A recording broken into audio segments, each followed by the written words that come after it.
Здравствуйте, дорогие друзья! Здравствуйте.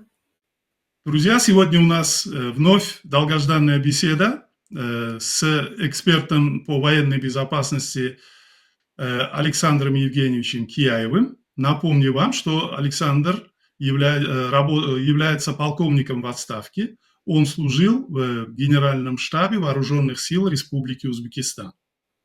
Добро пожаловать, Александр. Добрый день еще раз. Да. И сегодня у нас очень долгожданная беседа связана с тем, что весь мир говорит, с тем, о чем весь мир говорит. Избрание Дональда Трампа вновь президентом Соединенных Штатов Америки. Во всем мире, везде эксперты обсуждают, как дальше пойдет жизнь на Земле, что Трамп перевернет шахматную доску мировой политики, все изменится, все перевернется, за 2 часа он остановит войну в Украине, решит все мировые проблемы. Но все-таки действительно Трамп – это неоднозначная фигура, да? И с одной стороны историческая фактически, он снова смог избраться, вернуться, стать президентом. Весь мир думает об этом. Как вы думаете, что нам нужно ожидать от Трампа, какие изменения, какое влияние его будет на всех нас, на наш регион, на Украину, на Центральную Азию, на Узбекистан? Мы бы хотели ваш взгляд как эксперта по военной безопасности выслушать и принять ваши советы и ваши, как сказать, указания. Ну, советы, указания – это слишком громко. Давайте просто как типа мнение, может, там послушаем и будем учитывать или не учитывать. А то Да. вот уже я засмущаюсь от такого вот слишком большого оценки моего мнения. Но Ну, вы заслуживаете этого. по Трампу, конечно, да, безусловно, когда меняется лидер в государстве, одном из центральных, главных государств мировой политики, это всегда существенно. Причем, когда это не так по наследству передается, как было бы, допустим, от Байдена до Камилы Харрис, так, а вот именно приходит на другую партию и именно с позиции критики предыдущей власти. Естественно, какие-то изменения будут. Ну вот если мы начнем, например, с Украины, то, что тут более громкое и более важное, и это было конкретное заявление Трампа об Украине уже в предвыборной кампании. По Центральной Азии таких громких его заявлений и конкретных не было. Но вот, как вы обратили внимание, очень точно он сказал, 24 часа после, даже не после вступления в должность, а вот после выборов, как будет ясно, все, я войну остановлю. Ну, если мы видим, что это просто такая фигура речи, что ничего конкретного нету. Ну, тут в Украине даже было множество мемов, что там время засекаем, обратный отсчет, там осталось столько-то часов, столько-то. Ну, все это все. Я тоже видел это. Да, в шутку конкретно. И что стало интересно и заметно, что действительно у Трампа нет программы. Лично у него программы о том или плана о том, как остановить войну, нет. Американцы критично относились к тому, что был представлен когда-то Зеленским летом план победы, как договорили, кричали, что плана нет. Но реально-то и у Трампа такого плана нет. Он ни разу конкретно сам не высказался. Вот то, что сейчас обсуждают, это слова кого-то из членов его команды. Это вот выступал Брайан Ланза, Джей Ди Венс, который будет вице-президентом. Даже Майкл Помпео говорил, сегодня уже стало известно, что он не получит никакой должности у Трампа. Трамп это сказал, а тогда это и было.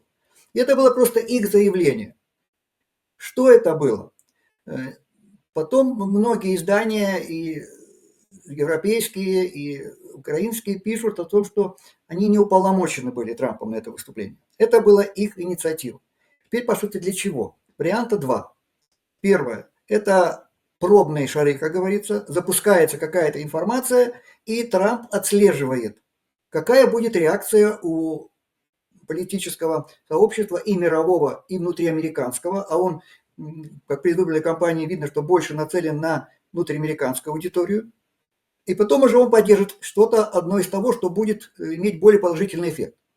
А другое, это вполне может быть в рамках, так скажем, кастинга людей на участие в его команде, которые хотели показать, что они хотят делать, что они собираются делать в рамках этой программы. Ничего из этого Трамп не подтвердил. Даже наоборот было опровержение, что это не является его словами. Там некоторые, как говорят, анонимные источники, которые были в его команде, пишут, что он с этим это не обсуждал. Поэтому мы говорим о том, что обсуждение тех предложений, которые звучали, можем говорить только как о вариантах, а не о том, что это идеально является планом Трампа. Мгм. Ну и в этом плане уже есть несколько моментов, которых мы можем обговорить, исходя из того, кто что озвучивал. Сразу переходим. Ну, Ну, я готовился к уроку, я тут кое-что себе написал. не, я хочу сказать, что вот за нашу жизнь, да, мы больше 60 лет прожили, да, вы больше, я немного меньше. Мы видели много раз смену президентов в Соединенных Штатах Америки.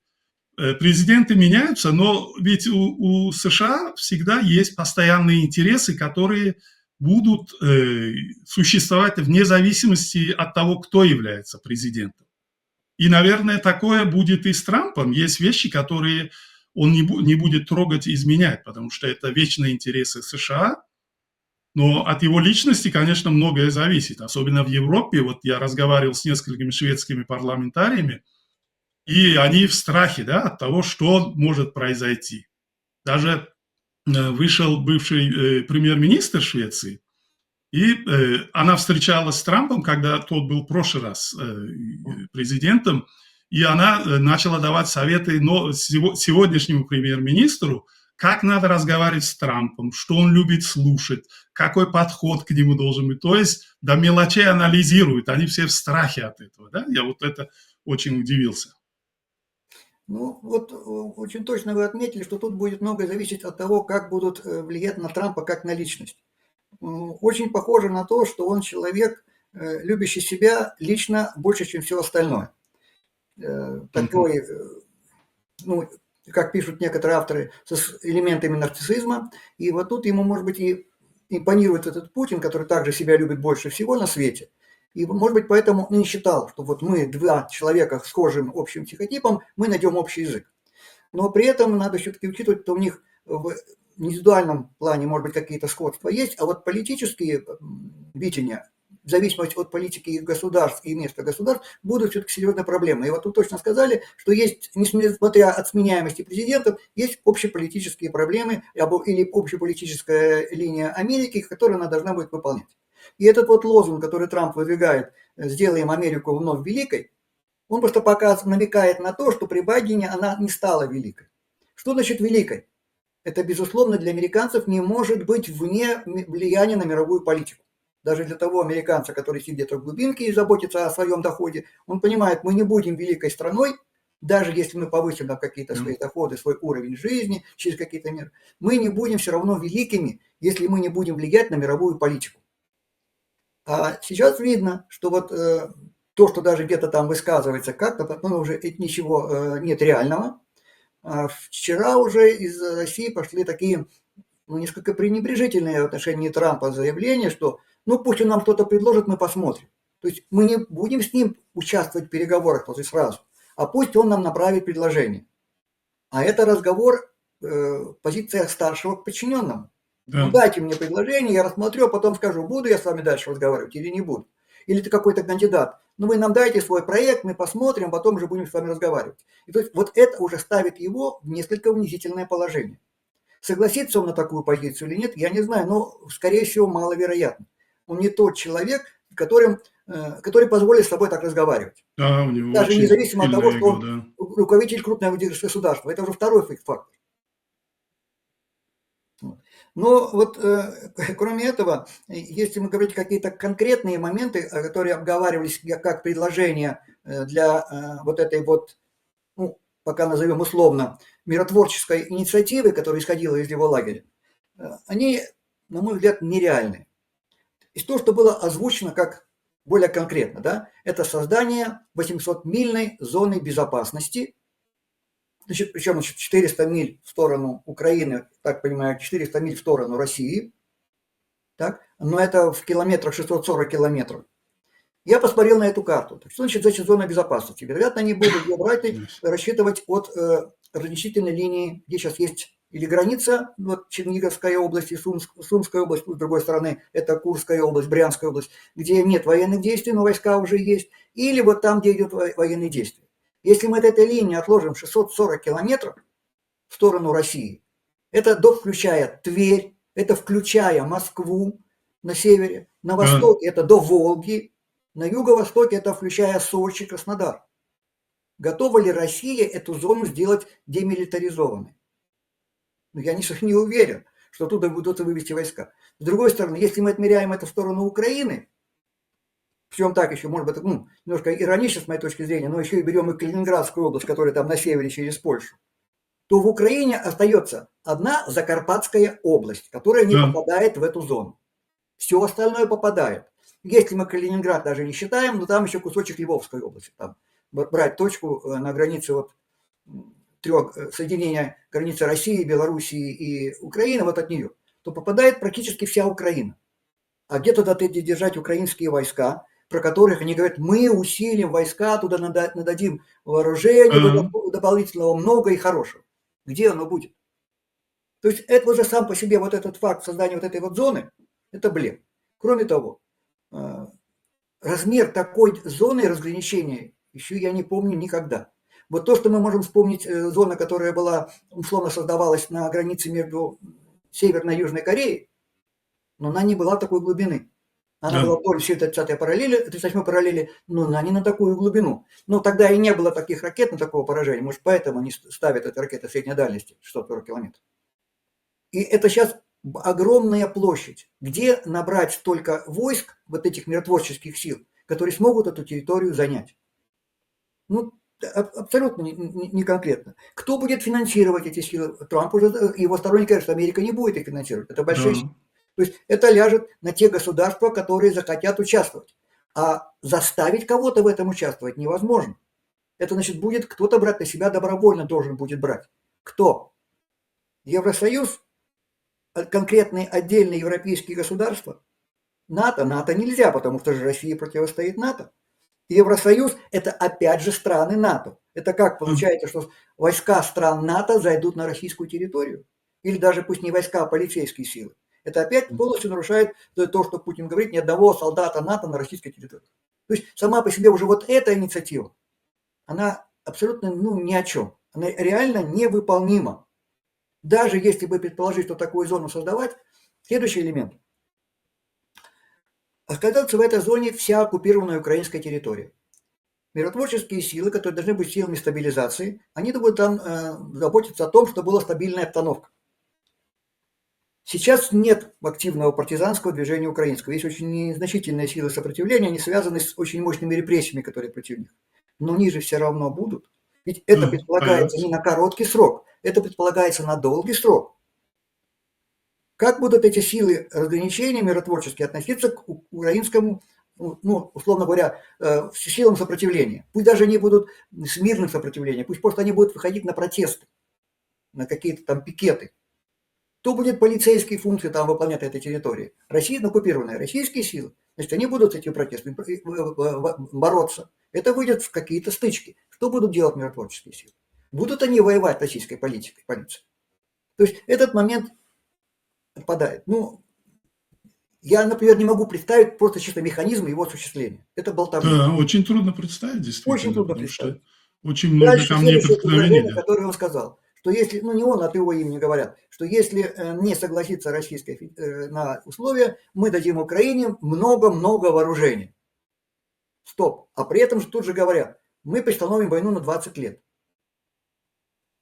И вот тут еще больше возникает вопрос. Почему, во-первых, на 20 лет? Это в надежде, что через 20 лет Путин помрет?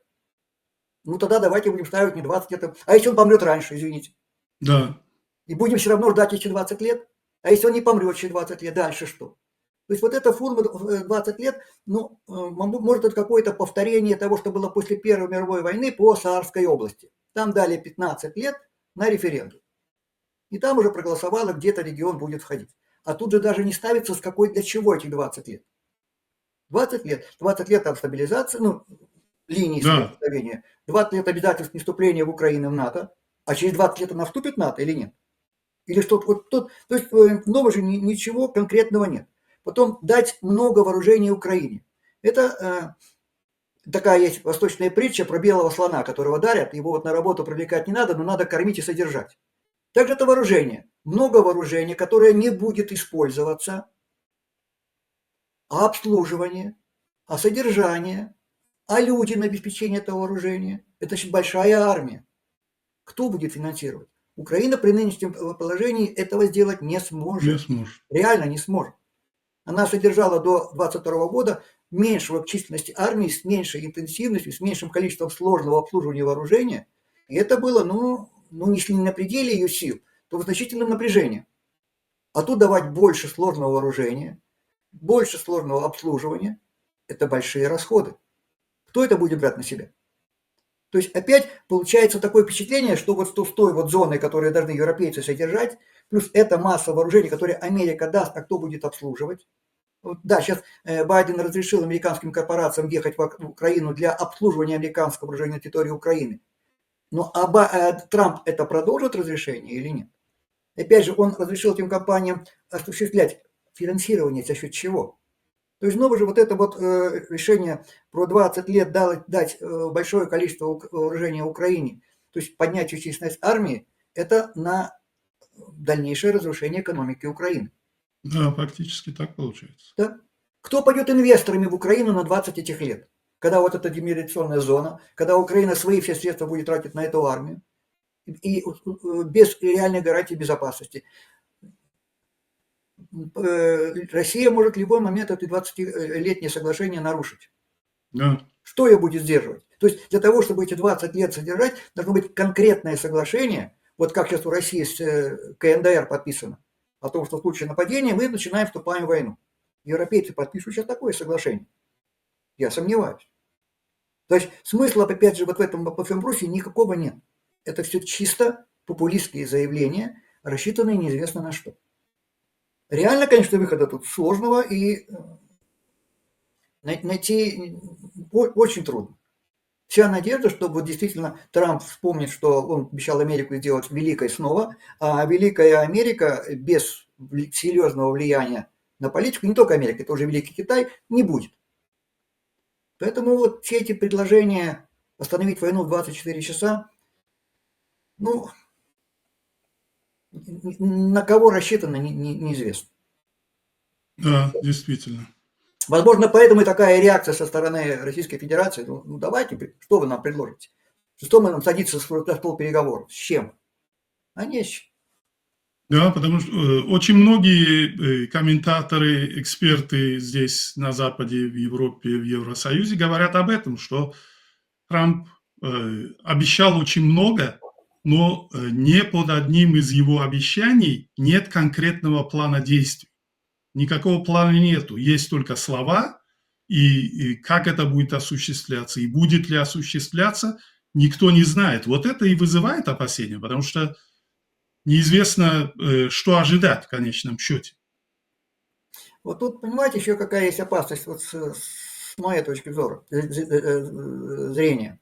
Вот в конце предыдущего своего срока Трамп же чем там очень еще гордился, что пока он был президентом, не началась ни одна война американским участием, и он сделал реальные шаги по остановке американского военного участия в Афганистане.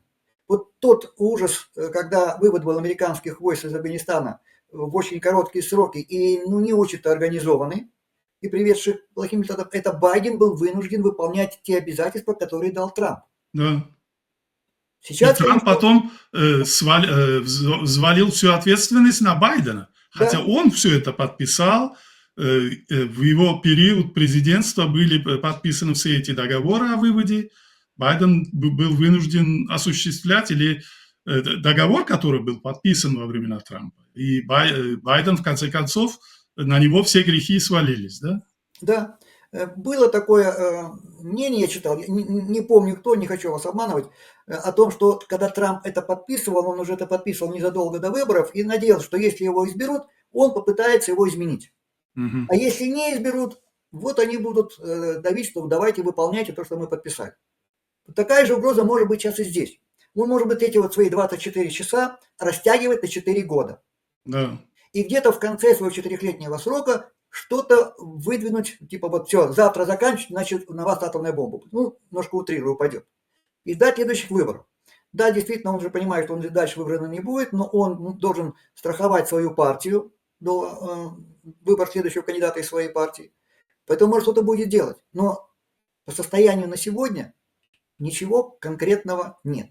Даже не то, что конкретного, даже ничего в том направлении, которое реально может быть осуществлено.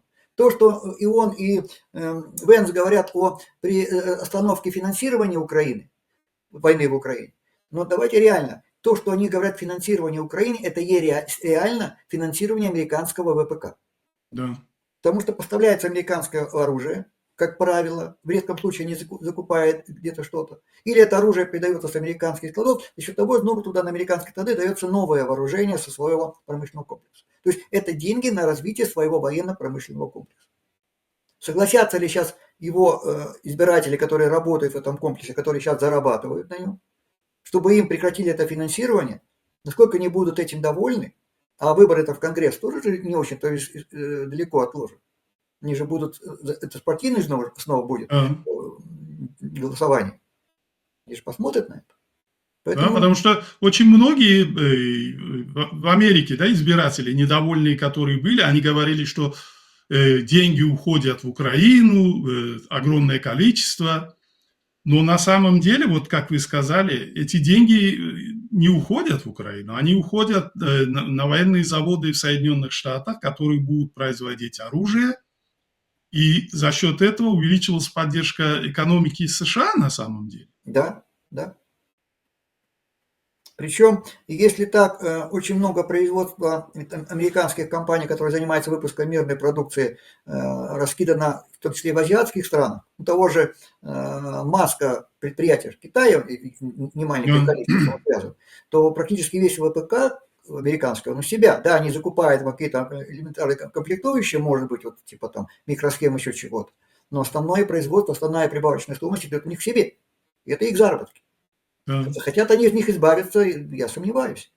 Да, там бизнесмены хорошие найдут, зарабатывать еще на чем, но это значит, надо перестраивать, надо терять какое-то время на переоборудование, на перестройку всего этого. Да, действительно. Ну, пока нам трудно что-то сказать. Будем, как говорится, наблюдать, как Трамп будет осуществлять или переводить свои обещания в практические действия. Да. И я думаю, многих и самих избирателей Трампа, и самого Трампа ждут много сюрпризов, когда он начнет практически осуществлять все свои обещания. Да. Подождем конкретного лично от него предложения или предложения уже от официального лица, им назначенного. Не в ранге там какой-то участник выборного штаба или команды, а официального лица, который назначит или госсекретарем, или министром обороны, или кем-то еще на таком уровне. Да. Вот еще интересный момент был.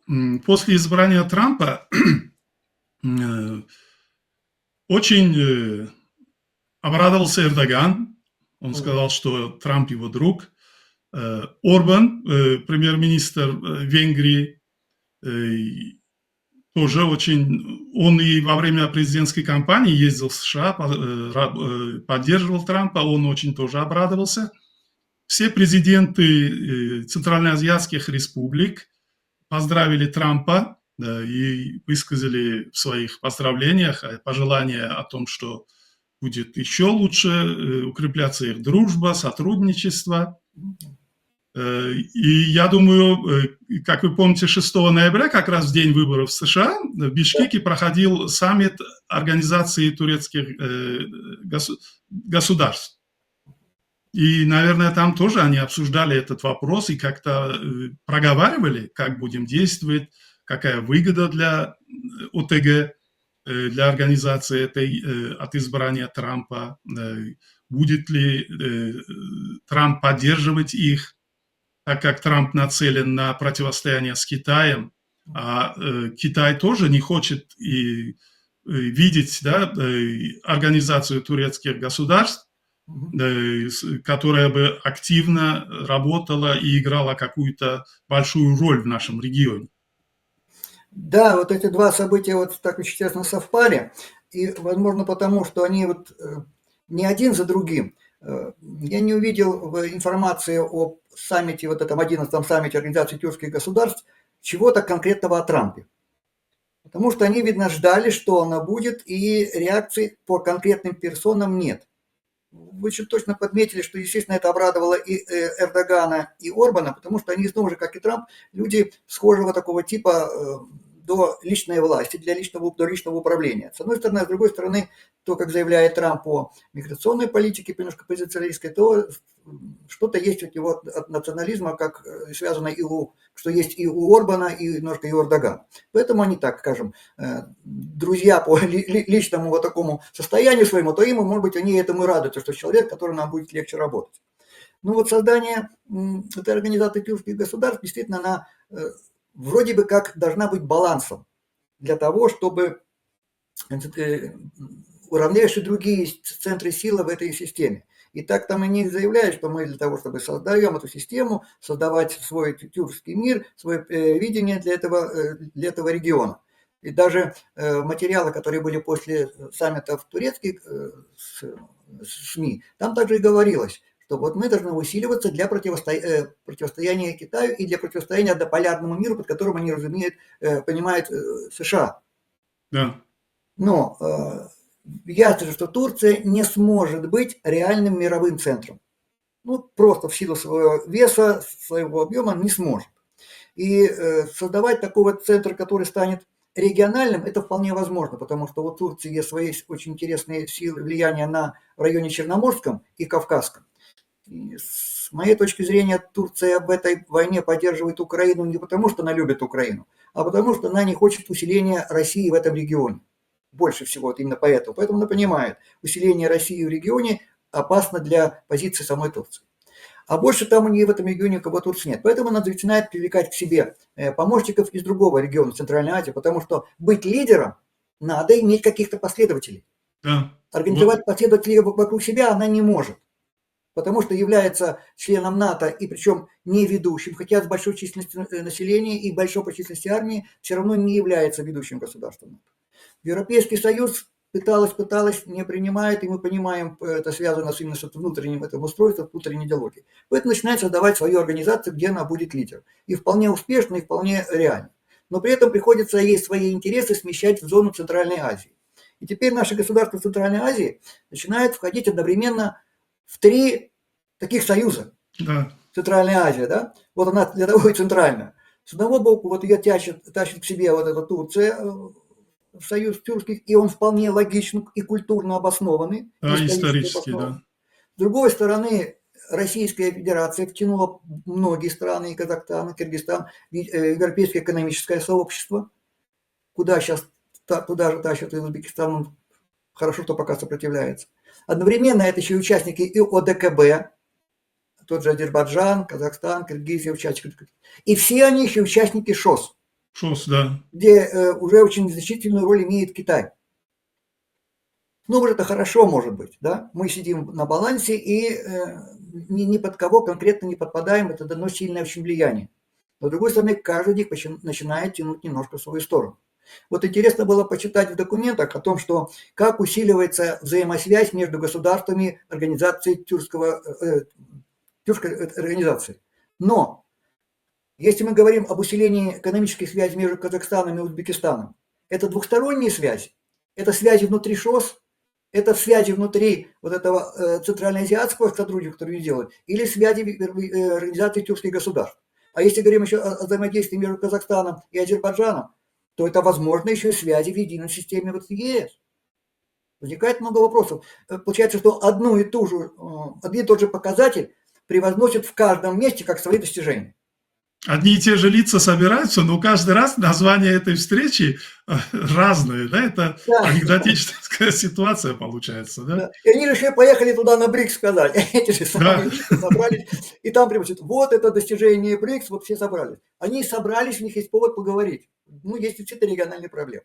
Да. Поэтому вот Турция, которая хочет стать таким региональным лидером, и она хочет им быть, и мы видим, что она сейчас начинает влиять сильно еще и на ситуацию в Газе, которая там складывается вот, на Израиль с угрозами, уже как конкурент Ирана, что Иран там с этой Хизбаллой сильно влияет, и в Ливии, с всеми этими силами. И Турция понимает, что сейчас она не будет активизироваться, Иран туда войдет и под себя, под мусульманское это влияние заберет их все. Значит, Турции надо тут конкурировать с Ираном. И с другой стороны, конкуренция с Ираном, это можно быть вместе уже с Китаем. Тут Турция приходит тут очень сильно балансировать. И ей вот этот центральный азиатский регион нужен, как вот именно это, ну не хочется использовать это слово, но как массовка. Как массовка, Да. которая показывает, вот она действительно влияет, и ну, нечего скрывать, именно в этой организации Турция и ведущее государство. Ведущее, и это, понимаете, центральное. И, кстати, турецкий автор это подчеркивает в своих материалах, то при всем вот этой величине всей этой организации за 150 миллионов, Турция имеет там 85 миллионов, то есть больше половины населения и больше половины экономического потенциала. То есть они хотят вести и вести. Очень интересно, что незадолго перед этим саммитом турецкое министерство образования в своих учебниках переименовало Центральную Азию в Туран. Это такой намек. И очень хорошо, что лидеры Центральной Азии на это не повелись. И ни в одном, в отчетных документах этой Бишкекской встречи не не переименовали. проходит Туран. Нигде.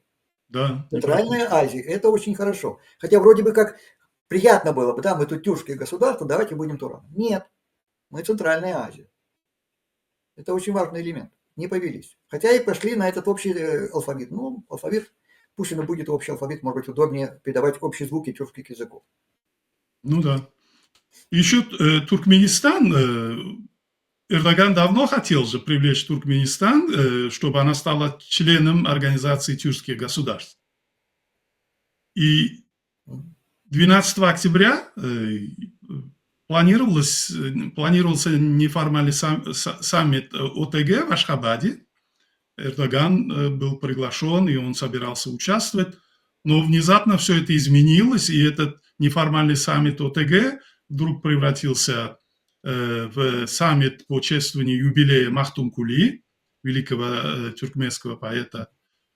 И там главную роль играл не Эрдоган, который планировал быть там, принять Туркменистан в ОТГ, а вдруг на первую роль на этом саммите вышел Путин, который встречался с президентом Ирана. Да. Возможно, поэтому Эрдоган туда и не поехал, что он об этом узнал. Узнал, что это будет именно главная цель, будет поводом встречи для встреч лидеров России и Ирана, и он там не захотел быть на второй роли. То есть участником при этом. Это не его позиция в мире, в тюркском мире. Поэтому он и не стал принимать участие. То, что Туркмения пока находится в стане наблюдателя, они прикрываются тем своим всеобщим нейтральным статусом, который зафиксирован даже ООН, но Организация тюркских государств не является военной организацией. Они там заявляют о политическом единстве, об экономическом, о культурном и так далее, даже в какой-то мере безопасности, но это все не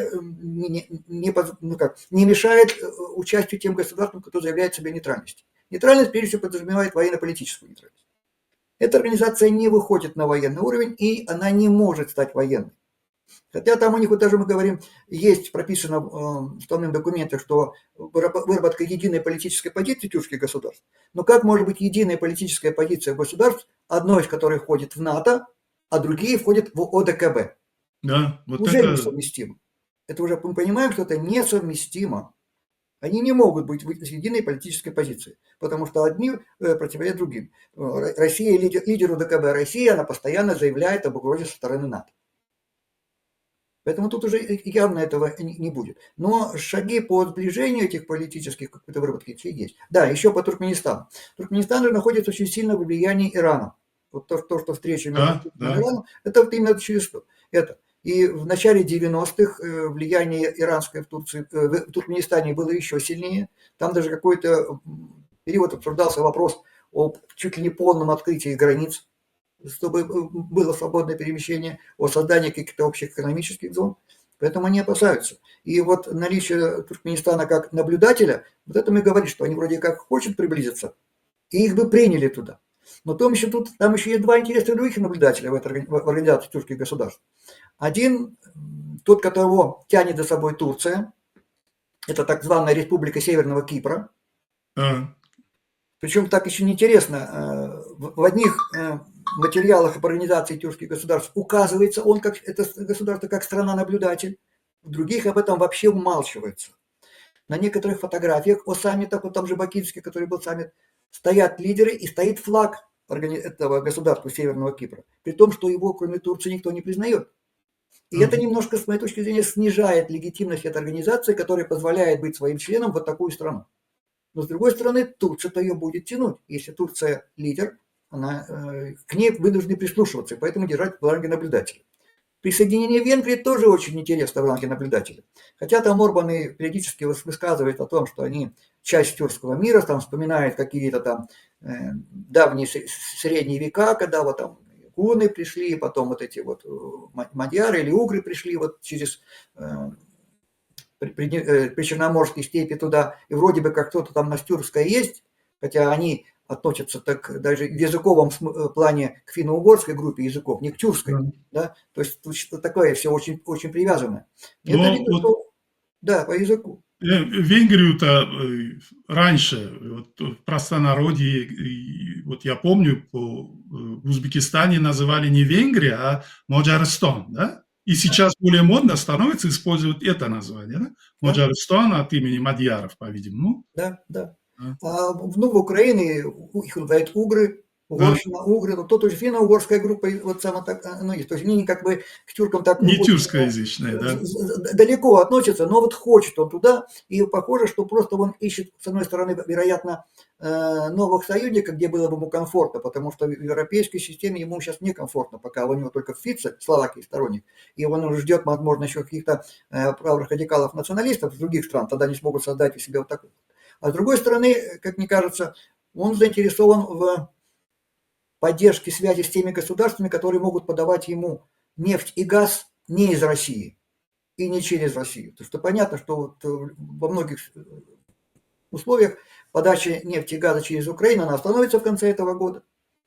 Там не знаю, что может быть что-то продолжит, становится. Уже они заключают контракты о поставке газа через Турцию, и большинство этого газа, он думает, что оно шло уже не российского, хотя бы официально, а считалось там или азербайджанским, там, или туркменским. Понятно, что там может быть разные способы перекачки, закачки туда-сюда, но чтобы хотя бы по документам это называлось состав. Тому им нужен еще вот этот вот южный коридор, который он будет эффективно использовать, и вот такой вот выход из политической, что ли, изоляции, который да, в Европе он очень изолирован. Его.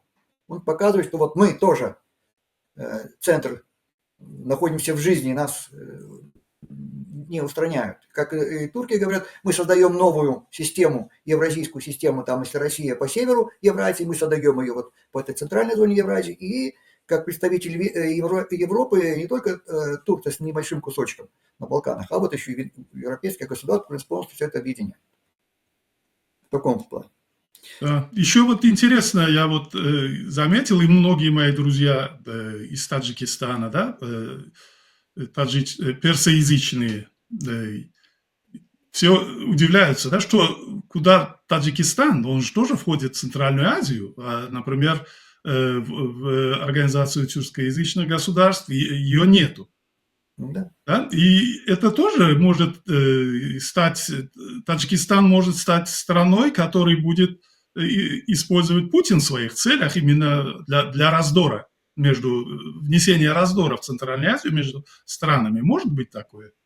Да, вполне, очень точно вы подметили, что вот это некоторая изоляция Таджикистана из этой организации, хотя, ну, тюркская, да, может быть, это повлияет вот на Рахмона как тоже в личном плане, а он человек такой, который себя очень любит, вот там и свет нации, и солнце, и луна, и все. И тут, когда его он дистанционируется, это может на него повлиять не очень положительно. Но тут другой момент есть, что его может использовать не только Россия в своих интересах дестабилизации, но и Иран. Как противовес вот, свой элемент Центральной Азии. Турция захватила тюркские государства, ну, захватила в каком плане? Взаимодействие идеологическом, культурном. А это будет наш агент здесь, который будет тоже с нами вместе и в языковом плане. Мы с ним будем дружить, будем помогать. Там даже Некоторые люди путают флаги Туркменистана и Ирана, настолько они схожи, там только Да. эмблемы чуть-чуть серединки отличаются, да. Поэтому вот тоже мы вот вместе, мы дружно, и давайте будем продвигать общую политику, вы нам будете тут помогать. И Таджикистан в этом плане может иметь еще такое значение, как маленький мостик от Ирана к Китаю. Хотя Китай распространяет влияние на всю Центральную Азию, там в Казахстане очень мощная зона влияния, в Кыргызстане, но и вот такой Таджикистан, который не будет попадать в зону влияния, в зону интересов Турции, и для Китая, и для Ирана будет представлять очень интересную позицию. Вот, кстати, говорят о безопасности. На встрече же тоже не поднимали вопрос безопасности, но больше говорили о вопросе безопасности не в военном плане, а в террористической и криминальной. Там вот так шло, что будем объединять усилия безопасности наших сил, стран. Но снова, опять же, все эти страны есть в общей системе безопасности ШОС. Да. Центр безопасности ШОС, который действует в Ташкенте, действовал, он же их также объединяет поэтому. То есть вся же информация по антитеррористической деятельности, по организованной преступности, она все равно между этими странами ходит. То есть получается, что просто Турция хочет получать ту же самую информацию, что будет получать информацию в системе безопасности и Китай. Вот получается интересный момент. Если Китай делится с государствами Центральной Азии вопросами информации о безопасности, и террористической в том числе, Центральной Азии, будут ли они делиться этой информацией, которая поступила от Китая с Турцией? Да. И наоборот, в обратном направлении. То есть получается, вот тут можно иметь такой вот не только экономический транспортный хаб, но и хаб безопасности. Вообще вот это положение такое интересное тем, что на этой встрече и на предыдущих уже пошла линия усиливать экономическое влияние. И вот тут приходит к чему? Как там Центральная Азия рассматривалась как просто транзитный хаб. Транзит с востока на запад или с запада на восток и севера на юг. Да. А тут идет вопрос о том, чтобы его сделать не просто вот таким местом пересечения, а именно хабом контроля. Мы контролировать будем эти все пути. Не предоставлять вам переход, а контролировать. Конечно, это сейчас не будет в том понятии, как это было в средние века, когда там сидел этот хан, султан или барон и просто забирал деньги все за транзит, но в какой-то мере это может усилить значение региона. Это уже были попытки создания аэропорта в Узбекистане, который был бы таким хабом для транспортных перевозок. Это вот эта железная дорога, которая из Китая, Кыргызстан, Узбекистан, туда дальше в Иран идти будет. Да, тут надо думать, как быть с Ираном, или надо вот этот поднимать вопрос о транзите через Каспийское море и трубопроводам, и железнодорожным паромным сообщениям. Но это реальный вариант. И вот момент выходит вот что. Я сейчас о безопасности заговорил, но, видите, моя тема. Военной безопасности не касались только в одном моменте. Когда заговорили о войне в Газе и в Ливане. Вот это было подчеркнуто отдельно. Отдельно они высказали свою обеспокоенность, отдельно высказались о том, что вот это очень плохо, но там было явно направлено на осуждение Израиля. Осуждение Израиля, что он наносит удары по мирному населению, что он проводит эскалацию войны. И снова же не было сказано ничего о тех организациях террористических, которые там действуют. Да, Хамас, Хизбаллах. Да. И это снова же видно влияние Турции. Турция этим регионом интересуется. Для нее этот регион – это ее зона влияния. Это вот Османская бывшая империя, которая оккупировала всю эту территорию, вплоть туда до Северной Африки и весь Кавказ. И дестабилизация Передней Азии, она будет влиять на зону интересов Турции. Для Центральной Азии она, извините, ни экономического, ни политического значения не влияет, не имеет. То есть вот тут выходит, что да, там наши братья-мусульмане, мы их поддерживаем, только в этом плане. В плане как общей религии и общегуманитарного плана, что да, там реально развивается гуманитарная катастрофа. Но в политическом и экономическом значении этот регион Центральной Азии не очень интересен. И в вопросе военной безопасности он сейчас не интересен. Он был одно время интересен, когда там ИГИЛ активно шевелился и вот потом занимался экспортом своей террористической деятельности. Сейчас нет. И при этом, вот, мы вспомнили про ИГИЛ, да, этот регион подтянули для интересов, заявили даже конкретно о нем, а о том, что война в Украине и России, не сказано ничего. Вообще промолчали. Как промолчали об этом в американских выборах, и о том, что может измениться, так промолчали и о войне между Россией и Украиной. Она также влияет на зону интересов Турции и сильнее влияет на Центральноазиатский регион. Даже если не в плане военном и политическом, в плане экономическом. Говорили опять на этом саммите о том, что и в обсуждениях американцы используют сейчас санкции, которые вредят государствам Центральной Азии. Вредят. Но не сказали, что эти санкции в связи с чем они введены. То есть как будто вот просто ни с того ни с сего Да, вот американцы ввели санкции, которые вредны для нашей экономики. Снижают там товарооборот и все. А причина? Причина же не то, что санкции, причина это война. Про эту войну не сказано. И совсем не сказано было, что еще больше удивительно, про Афганистан. Как да, будто в самое Афганистане все важное. хорошо, все стабильно. Да, сейчас там затишье. На границе затишье. Узбекистан устанавливает отношения с Афганистаном, хотя тоже там моменты спорные есть, признание, непризнание этой политической системы талибов как легитимной, но железную дорогу там строит, помогает студентам, то есть развивает для какой-то стабильности. А что там дальше будет с этим Афганистаном? Это то политическое устройство, которое сейчас противоречит светским государствам Центральной Азии. Несет оно в себе угрозу? Не несет оно в себе угрозу. Ожидают они его локализацию? Не ожидают. Вообще оценки нет. И это снова говорит о том, что хотя есть заявление о желании политически влиять экономически, но почему-то не в этом регионе. И такое снова впечатление, что это нужно больше Турции для поддержки ее интересов. Если вот где-то будет международная организация сказать, а вот у нас есть команда.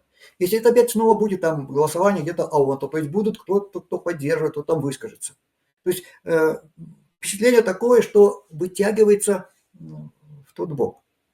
И если вы позволите немножко такой инфекцию, увидел еще момент такой. Через месяц будет встреча в Баку. Она не связана с политикой, это встреча климатическая. Но Алиев лично пригласил Зеленского. По крайней мере, прошло такое сообщение даже в азербайджанских средствах, что Алиев пригласил на эту встречу Зеленского. И комментатор азербайджанский вспоминает в связи с этим мирные инициативы Зеленского предыдущего года. Потому что там среди тех 10 инициатив были инициативы, связанные с радиационной безопасностью, безопасностью по изменению этого природного среды и так далее. То есть к этому можно с этого начать, а потом можно что-то двигать и в плане безопасности и военно. Потому что Зеленский, явно он не промолчит, он не сможет промолчать, Ну, потому что конечно. в его стране такое положение. То есть ему будет дана площадка. А пригласить президента и не дать ему выступить, это тоже нереально. Или его приглашают для каких-то там переговоров, которые будут, как говорится, на полях. Вот это тоже будет интересно потом посмотреть, потому что после встречи организации тюркских государств, одно из тюркских государств приглашает к себе на мероприятие Зеленского. Хотя на встрече об этом, по крайней мере, официально умолчано.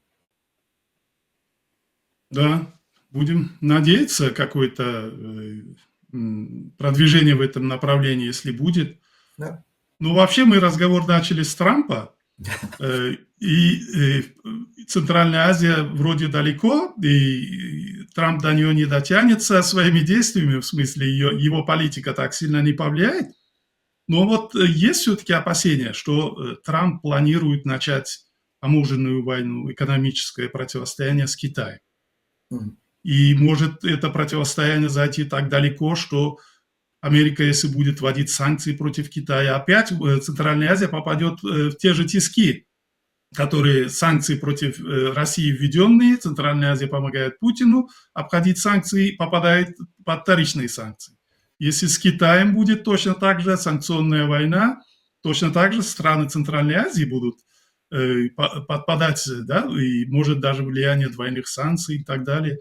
Так что не надо думать, центральноазиатские государства легко смотрят, что Трамп на них сильно не повлияет, но мне кажется, очень многое может повлиять на Центральную Азию и даже привести к тому, что центральноазиатским странам придется выбирать сторону или США, или Китай. Может быть такое? Да, конечно, это все может быть. Будут ли при Трампе усиление санкций в отношении Китая, вопрос интересный с точки зрения вот чего, что те люди, которые есть в его окружении, они имеют бизнес-связи с Китаем. Выгодно ли им санкции против Китая, если там у них свои предприятия или их серьезные поставщики? Да. То есть не будут наносить вред самому себе. Или это будет сосредотачиваться на группе товаров, узкой группе товаров, которые действительно могут иметь военное или военное предназначение. Но тот же выпуск электромобилей, который делает Маск, а он уже чуть ли не официальный олигарх при Трампе. Я сегодня слушал обсуждение на одном из украинских каналов. Можно ли считать Маска олигархом? В том плане, как это говорят, что, мол, он может быть и бизнес, и СМИ иметь, а у него же Твиттер сейчас, бывший Твиттер сейчас же у Маска. Да. То есть он и персона, и политическая, и информационная бизнес, то да. А в переговорах участвовал же, когда с Зеленским разговор был. Да, и он там присутствовал по этому разговору при Зеленском, да, один из двух дополнительных людей, это вот был он. И мы знаем, что все сейчас эти все микроэлектронику очень значительная часть выпускается в Китае или в других государствах Юго-Восточной Азии, которые могут от Китая в какой-то мере быть зависимы, что Тайвань все не обеспечит. А те Малайзии, и Вьетнам, и другие страны, они в какой-то зависимости от Китая тоже находятся. Захотят ли они навредить себе этими санкциями? То есть, скорее всего, тут если санкции и будут, то они, скорее всего, будут более такими целевыми, более узком направлении. И вот тут нашей Центральной Азии, Узбекистану в первую очередь, надо очень серьезно думать о товарах, которые мы хотим приобретать и которыми торговать. Пока нет разговора о том, чтобы запретить возить сухофрукты из Узбекистана в Россию или свежие овощи и фрукты. Это, наоборот, Россия пытается, запрещая время от времени их доставку, то там какого-то червячка нашли, то там какой-то химический реагент нашли, именно этим мешать. А так их не заставляют, никаких пока ограничений по поставке продовольствия в России нет. Пожалуйста. Вопрос идет с хлопком, конечно, хлопок, потому что может использоваться для производства пороха. Естественно, тут проблема уже есть. В этой электронике транзитом это есть. Поэтому тут нужно будет просто узбекистанскому бизнесу и, естественно, экономическому блоку правительства думать, хотим ли мы попадать под санкции или нет. Если не хотим, то просто смотреть на ту продукцию, которая под санкции не попадет, и нам этого достаточно. И тех бизнесменов, которые хотят зарабатывать много за счет того, что они привезли в Россию подсанкционную продукцию, естественно, на нее можно поднимать цену и просить за нее даже или официально, или неофициально больше денег. Ну, есть такие люди у нас в Узбекистане, что тут говорит. Они везде есть. Да. В Украине торгуют сейчас, нашли с Россией. Если этих людей выявлять и не давать им возможность развернуться, то под санкции не попадем. Будем работать нормально. И с тем же Китаем в дозволенном секторе, и с Россией, с тем, кто будет разрешаться, спокойно можно всю эту работу проводить. Так что здесь вот двойная. Первое, что мы смотрим, на что будет именно санкции, которые Трамп будет продолжать или расширять. А другое, не вылазит за рамки этих санкций. Меня все-таки беспокоит очень сильно то, что есть сейчас информация проходила о том, что Узбекистан и Казахстан помогают получать России транзитом вот эту запрещенную санкционное оборудование. А второе, то, что некоторые элементы взаимодействия, которые Узбекистан и Россия сейчас делают в технической сфере, они могут быть использованы и в военной сфере. Вот сейчас меньше об этом говорят, а в прошлом году очень активно, после поездки Путина, о строительстве завода дронов. Да, который в Казани, да? Не только в Казани, а там разговор шел на территории Узбекистана, в районе Наваи, по-моему, завода по беспилотникам, которые будут использоваться для сельского хозяйства. Да. А вроде бы как часть из них будет передаваться в том числе и России.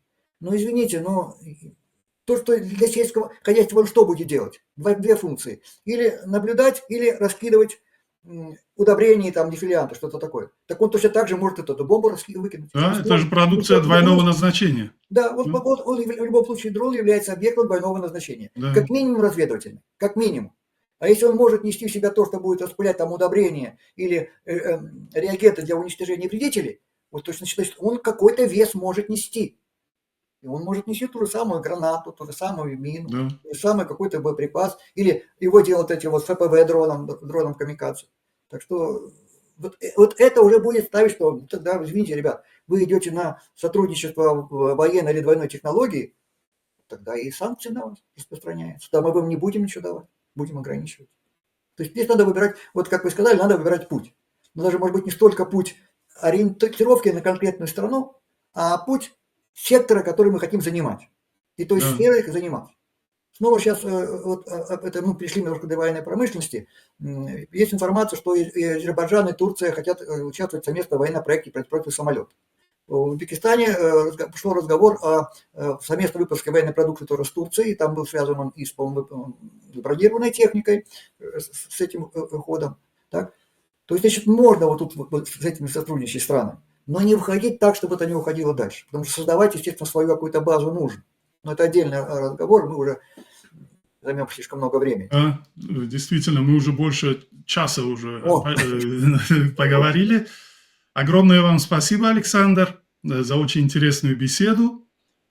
Спасибо вам, дорогие друзья, что вы нас смотрите. Пишите в комментариях то, что вы думаете, свои предложения, замечания.